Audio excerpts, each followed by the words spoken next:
saya ragu dan saya bahkan mulai menduga bahwa pembentukan daerah otonomi baru untuk misalnya Papua Tengah, Papua Pegunungan Tengah dan Papua Selatan itu hanya untuk memangkas ya keharusan pemerintah pusat atau Mendagri atau Menteri Investasi atau Menteri Energi dan Sumber Daya Mineral yang seharusnya meminta persetujuan Gubernur Papua, dalam hal ini misalnya pemerintah Provinsi Papua, Lukas NMB, tapi karena persetujuan itu tidak diberikan, ya, sebagai contoh rencana penambangan emas di Blok Wabu, Februari yang lalu, Gubernur Lukas NMB menerbitkan surat menyatakan tidak setuju dengan rencana penambangan Blok Wabu di Intan Jaya itu, yang nantinya akan masuk dalam Provinsi Papua Tengah.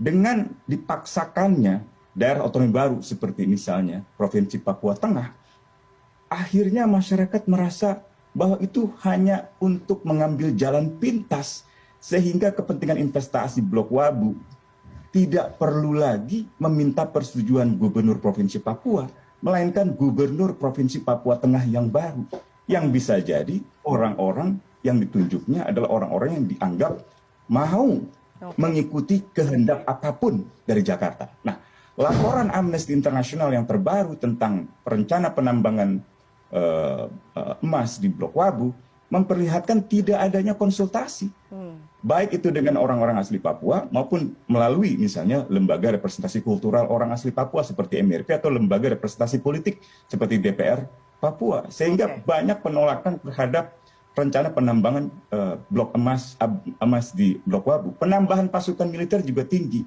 Sejak Oktober 2019 dari 2 pos militer sekarang menjadi 17 pos militer.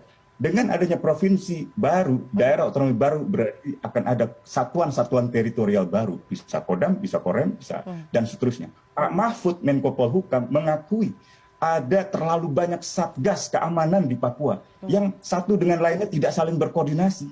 Bahkan masalahnya bukan hanya di antara satgas yang berjumlah 9 satgas, melainkan antara 9 satgas itu dengan pasukan organik setempat, misalnya Kodam, Korem, ya, dan seterusnya termasuk Polda. Bahkan beberapa pejabat militer di sana mengeluh ada penempatan pasukan satgas di atas pegunungan, ya, misalnya hanya untuk menjaga tambang, menjaga kepentingan bisnis.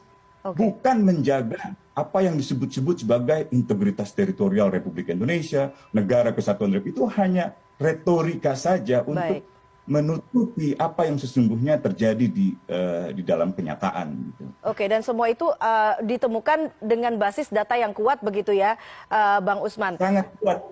Begitu pula dengan laporan Koalisi Bersihkan Indonesia yang akhirnya berbuntut panjang dengan pencemaran nama baik atau dugaan pencemaran nama baik oleh Menko Marves dengan beberapa aktivis hak asasi manusia seperti Haris Azhar dan juga Fathia Maulidianti. Jadi ini saya kira soal serius. Kalau Pak Komar sungguh-sungguh mau membela hak-hak orang asli Papua, sebagai orang asli Papua yang ada di Jakarta, Pak Komar harus memperjuangkan bahwa rencana penambangan itu ditunda terlebih dahulu.